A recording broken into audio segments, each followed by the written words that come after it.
This is Dolany TV, ladies and gentlemen. Welcome into tonight's post-game recap of the Edmonton Oilers 3-2 loss in overtime versus the Golden Knights at home. A game in which, well, we got treated into a special one. Another Oilers special since about that Nashville game we've been getting these, right? Weird efforts out of the Oilers in which they keep games unusually close by getting outshot pretty much 2-1. And, well, ladies and gentlemen, tonight a 3-2 overtime loss. So in that stretch, somehow we are 3-1-1, in which we have just played some weird, not supposed to be in it at all hockey. But tonight it doesn't come down to that. That's not what it comes down to, right? Overtime, that's not how it comes down.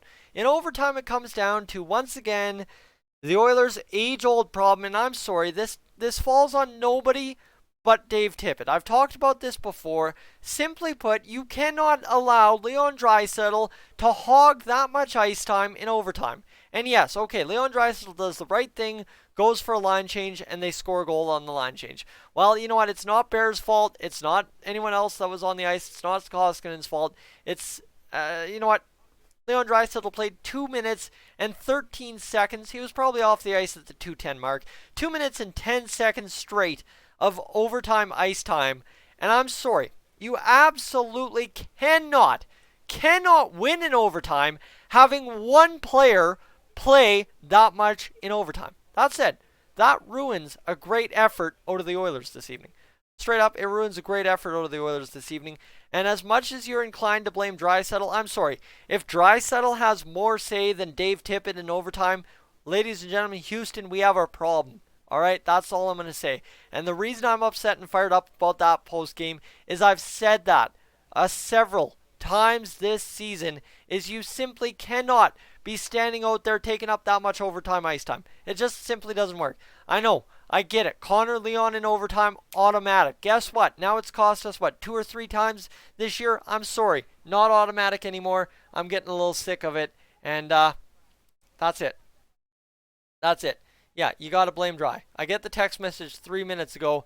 You got to blame Dry. Now that's it. All right, let's get into this one a little bit differently because you can hype it up any way you want. The Oilers, based on the effort again, I think a lot of people would say, Draisaitl in overtime aside, they should not have even gotten a point tonight. And here they are against the Pacific leading division. Golden Knights get a point in overtime. What do you do? It comes on the back of Mikko Koskinen. Obviously, that's number one. What do you do? Mikko Koskinen, absolutely stellar tonight. Somehow gets another night ruined, right? Everybody talking about the ruined shutout. Well, now he gets a night where he should have had just an insane save percentage, ruined in overtime by just a lazy, not give a crap effort by Leon Draisaitl, not going for a line change sooner. He makes 45 of 48 saves for a .938 save percentage. Mikko Koskinen, hold on a second. I didn't have a hat on last game. Again, hat off to Mikko Koskinen this evening for that fantastic effort. Guys, this is what goaltending down the stretch looks like, and I am very, very happy to be getting it out of our goaltenders in particular. The other side, too, you know what? A big night out of our defense all around. Leon Draisaitl greasing the overtime ice time just looks ugly. He played the second most ice time out of any player tonight. That is absolutely incorrect, given the fact that Ethan Bear played 25 minutes and 56 seconds ice time to lead the Oilers, and, well, Oscar Klefbom, who should be playing a lot of ice time, only played 21 minutes and 53 seconds or change. Now, let's get into this scoring summary because we have a lot to break down that will actually tell you, last I checked in the third period, the Oilers should have won this game in regulation. And we'll talk about that in a minute. Alex Chiasson, his 11th goal started us off. A beauty of a tip on a play.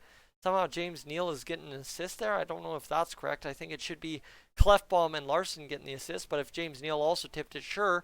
And then Nicholas Waugh ties it at 1 with just over 3 minutes left in the first period on the power play. So the Vegas Golden Knights, the only team to get a power play tonight. Nate Schmidt, Alex Martinez get the assists on that one. Well, then we go through a scoreless second in which the Oilers wake up. They only had 3 shots through the first period, so we were all doom and gloom once again. Then the Oilers wake up in that second period, went out and got 10, 11 shots on net. Nugent Hopkins in that third period where we continued to shoot the puck a lot. We got 10 shots in the third period. Nugent Hopkins from a beautiful sprawling play by Kyler Yamamoto to pick up his 14th assist of the season, gets Nugent Hopkins his 22nd goal of the year, and bing bang boom, we're up 2-1. Now yes, we choked a lead in this one, but what are you going to do, right? Andres Athanasiou, he's a defensive liability, not because he's a defensive liability. He's out there playing with zero confidence. The guy needs to get a feel-good moment, and he just can't buy it, right? The other game, a crossbar. This game, a good shot, but couldn't buy the rebound, and just thing after thing not adding up for Athanasiou, and you got to feel for the guy. Don't pile on the guy. That's the wrong thing to do at this point. Pick up your new addition and try to build him up and get some positives going for him. Jonathan Marshall, Riley Smith on a scrambled face-off play that the Oilers kind of beat back to the puck. Athanasiou, the man, beat back to the puck, get the goal, and, well, that ties us at 2. The Oilers take another penalty in the third period. And that one actually didn't end up costing him. Alex Chiasson took that one, a dumb trip, and Shea Theodore scores the overtime winner, 2:13 into the period. Like I said, Draisaitl was out there for 2 minutes and 10 seconds. The second he chooses to take a lazy line change, he gets scored on. Jonathan Marshall, his second point of the game, and his 25th of the season on the assist category, gets Shea Theodore his 13th goal.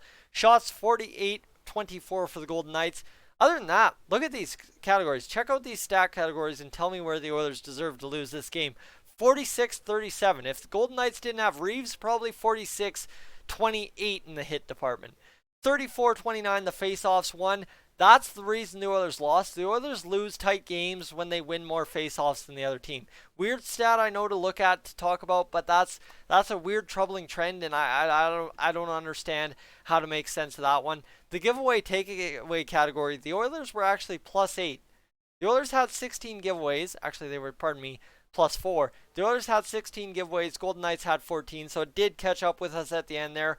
Only 2 more giveaways than Golden Knights. That doesn't tell you we deserve to lose the game. And we had the puck on our stick a lot. We had 12-6 takeaways, so technically speaking, right, it all balances out for a +4. And 17-15 the block shots, but the difference maker, I'm going to say, is a lazy game by Leon Draisaitl in overtime. Mikko Koskinen, your number 1 star, gets the job done, ladies and gentlemen. Another big, as I said, hats off. My terrible hair, I gotta go shower and do something with it for tomorrow. But Mikko Koskinen, 45 saves on 48 shots, .938 save percentage. Not often your goalie is the first star of the game after giving up 3 goals and losing the hockey game, but that, siree, he is tonight. 1 goal, 21 minutes and 59 seconds on the ice. His second star of the game going to Ryan Nugent-Hopkins, and Shea Theodore, your third star of the game. 1 goal, 24 minutes and 15 seconds on the ice, as selected by Sportsnet this evening. A tough one, right? And I mean, technically speaking, you want to see who gets the minuses tonight. Bear, Athanasiou, Archibald, they get minuses. Sheehan a minus as well. And that's really it. That's all whose minuses tonight, as everybody else was just dandy in the plus or even category, so can't really fault anyone. There was just as many minuses for the Vegas Golden Knights, so a weird game in which the Oilers might not have deserved to win, but they also didn't exactly deserve to lose. That's kind of the hard key, right, is we continue going. We get a point. We are now up to 83 on the season, and we are sitting pretty, 9 points back of what should be close to a playoff spot at 92 points at the end of the year. 96, obviously, the comfortable zone. 94, the guaranteed territory.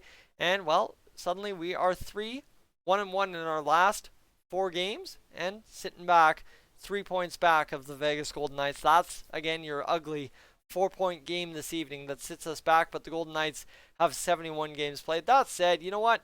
Honestly, if you wanted to use this as a measuring stick game, the Oilers really not that far back if this is the effort they put in, and that's how tight of a game it was. That's kind of your silver lining. If the Oilers got walked, got stomped on tonight, and still only lost 3-2 in overtime because Leon Draisaitl loses what the meaning of shift change is in overtime, I'm good. Because guess what? Overtime in the playoffs is 5-on-5, baby, not 3-on-3, so I'll take it. 3-on-3, whole different crapshoot. 5-on-5, let's play some regular hockey and let's go even strength and see what Draisaitl, McDavid, and co. can do in the playoffs given overtime. Guys, that's going to wrap it up for me. Yeah, you can see I was kind of angry. I'm a little disappointed, but at the end of the day, it's still a point and we get that much closer to April 5th. I'm not talking April 4th. I'm looking past April 4th. Now, maybe that's what I need not to be doing, because that's what the Oilers are doing wrong, is looking past teams. That said, great enough effort tonight. Not enough to get the job done, but gets the point and we move on. Guys, I'm Tyson. This is Stolany TV. As always, thank you so much for tuning in to the live stream. If you watched this far, we had 110 people in the live stream at once. Wow. Guys, I'm going to head on out. I will catch you in the next one.